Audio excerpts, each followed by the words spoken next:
Se você está fazendo choquinho, agulhinha, deitado em maca, fazendo ventosa, massagenzinha e está achando que isso vai aliviar a sua dor nas costas, pode assistir esse vídeo para você entender como é que funciona o verdadeiro tratamento para a dor crônica nas costas.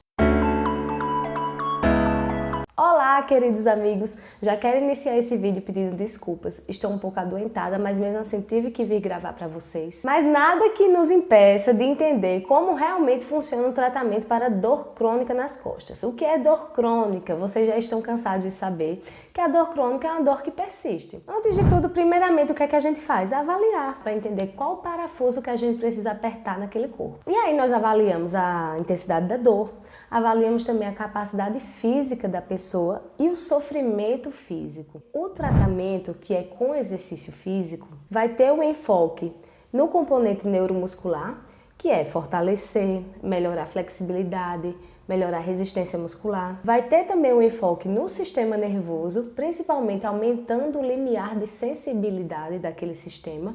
Então, se um estímulo que chega nesse nível aqui está causando muita dor, a gente quer aumentar essa barreira para que a dor só surja após um estímulo muito grande. E o exercício também vai ter um enfoque comportamental, atuando nos desfechos funcionais mal adaptados, para que a gente consiga diminuir o gap, a janela entre o planejamento motor e a capacidade física da pessoa.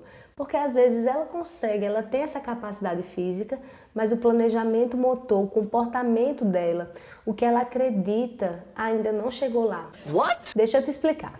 A dor é uma experiência desagradável e a gente classifica a dor numa escala de 0 a 10. A gente vê a intensidade da dor, mas o sofrimento físico, o quanto que essa pessoa está sofrendo com essa dor, a gente vai observar a partir do comportamento dela. Se ela se sente desamparada, se ela é uma pessoa pessimista, se ela tem falta de ânimo em se movimentar, se ela está desencorajada porque tentou se movimentar e viu que não era como antes. Essas situações levam a pessoa a acreditar que não vale a pena se movimentar, se exercitar, que ela tem que viver com aquela dor, que não vale mais a pena, que o corpo já não é o mesmo, não vai voltar a ser como era antes. E se você está nessa situação de sofrimento físico, eu já te adianto que realmente muitas vezes o nosso corpo não vai voltar a ser como era antes. Por exemplo, uma pessoa que sofreu uma amputação e perdeu uma perna, ela não vai ter mais aquela perna biológica. Mas nós conseguimos encontrar novos planejamentos motores, novas formas do teu corpo interagir com o mundo. Então a gente pode trabalhar o seu corpo para se adaptar a essa situação e te manter capaz apesar dessa nova condição. Um exemplo clássico de como manter-se capaz apesar de aparentemente ser incapaz é o Stephen Hawking. Ele, apesar de toda a limitação que os nossos olhos comuns visualizavam nele, ele conseguia interagir, ele conseguia manter a sua atividade laboral e conseguia ser capaz de interagir com o mundo da sua maneira. Por que eu estou falando tanto em capacidade? Porque muitas vezes o seu corpo não vai ser como era antes. Algumas vezes a dor vai ficar indo e vindo, mas quando você é capaz, quando você abre a sua capacidade física, você abre portas para ter prazer na vida. Então, mesmo que em alguns momentos você sinta dor, que você não consiga fazer aquilo que você fazia como você fazia, ainda há chances de se ter prazer na vida e viver bem. E eu tô te falando isso porque na dor crônica acontece o seguinte: tem algum fator que está contribuindo para que essa dor persista. Esse fator pode ser físico, pode ser psicológico, pode ser um fator social, pode ser uma demanda de trabalho, pode ser um ambiente familiar, pode ser várias coisas, inclusive nada. Esses fatores, na verdade, interagem entre si, como se fosse uma torneira pingando no copo. E aí vem a gotinha do trabalho, vem a gotinha da incapacidade física, vem a gotinha do estresse no casamento, vem a gotinha do problema financeiro. E isso vai enchendo o copo. A água vai pingando nesse copo até que chega um momento que ele transborda e a gente não tem mais controle sobre esse nível de água. Então, olha só, a água é como se fosse a demanda do dia a dia. Essa demanda pode ser questões negativas, eu acho que eu só mencionei questões negativas, né? Estresse, problema financeiro, como também uma demanda física assim do teu esporte. E isso é tudo demanda, tudo que o teu corpo está tendo que aguentar. Ele está tendo que lidar com o estresse, ele está tendo que lidar com a corrida no fim do dia, com a musculação, com aquele esporte que você gosta, o beach tênis. Então ele está interagindo com o mundo independente do que seja essa situação. E o copo é justamente a sua capacidade em lidar com essa demanda, a sua capacidade física. Então o tratamento em si vai focar em fechar essa torneira, em diminuir essas gotas? Não, porque a gente tem pouco controle sobre as situações do nosso dia a dia. E o que a gente tem controle, como por exemplo, a corrida que você faz no fim do dia, o beach tennis, o esporte que você tem lazer, eu não quero que você pare de fazer. Não é para isso que a gente está aqui. O que a gente precisa fazer é aumentar a sua capacidade, aumentar a capacidade desse copo, desse corpo, em suportar essas demandas. Então, por isso que o mais indicado é que você entre no programa de tratamento que aumente essa sua capacidade e essa sua habilidade em lidar com a dor. E como é que funciona um programa de tratamento? Vamos pegar o exemplo de um programa de tratamento de 6 meses. Ai, Ângela, 6 meses é muito tempo. Não, não é muito tempo. Pensa no quanto de tempo que você está gastando com essa dor, o quanto de vida que você está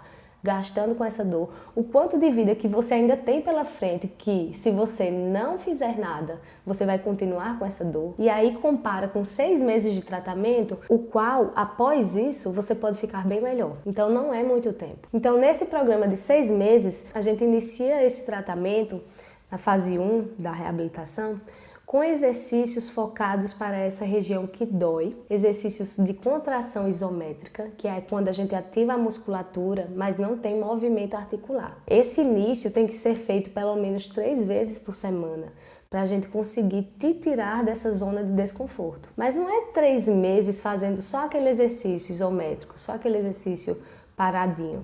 A cada sessão a gente vai tentando introduzir já exercícios com movimento, a contração com o movimento do corpo. Se a pessoa responde bem, nós progredimos. E aí a gente acelera o tratamento, mas algumas vezes a pessoa não consegue evoluir.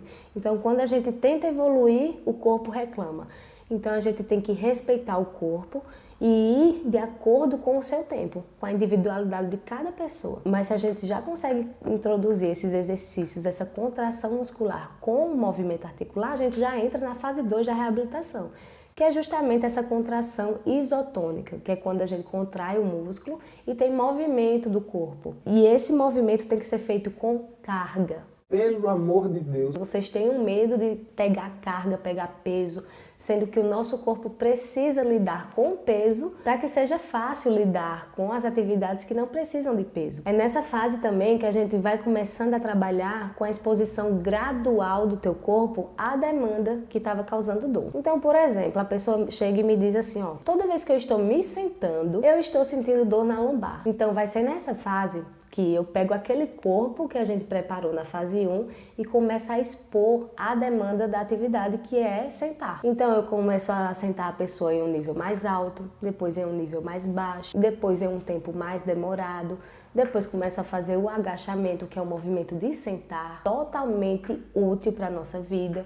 E isso tem que ser uma exposição gradual. A gente expõe o corpo aceitou, a gente evolui. O corpo não aceitou, a gente regride. É aqui também que a gente vai trabalhar movimentos explosivos, com movimentos de aceleração, desaceleração, para o teu corpo conseguir correr e frear, saltar, fazer atividades que precisam de uma contração mais rápida, uma resposta vigorosa do teu corpo. E após isso você chega à fase 3. A fase 3 é na qual a gente vai trabalhar os gestos. Se você é um atleta, a gente trabalha os gestos esportivos. Se você é uma dona de casa, a gente vai trabalhar os gestos de uma faxina e assim por diante. De acordo com a sua atividade, de acordo com o que te causava dor anteriormente, a gente vai começar a afinar, vai começar a polir o movimento do teu corpo, para que você fique bem dessa última crise e que a gente consiga diminuir a frequência e a intensidade de possíveis futuras crises. Então, no geral, o tratamento é com esse enfoque de fortalecer o corpo, mas também de te fazer entender que você dá conta, sim, que o seu corpo é forte e tentar ir eliminando aquelas memórias traumáticas relacionadas à dor e ao movimento. Se no seu tratamento você não trabalhar essas questões, você está fazendo o tratamento pela metade. Espero que esse vídeo tenha aberto a sua cabeça para você entender a importância que é se movimentar. É chato muitas vezes? É, mas tem que ser feito. Um beijo, te vejo no próximo vídeo.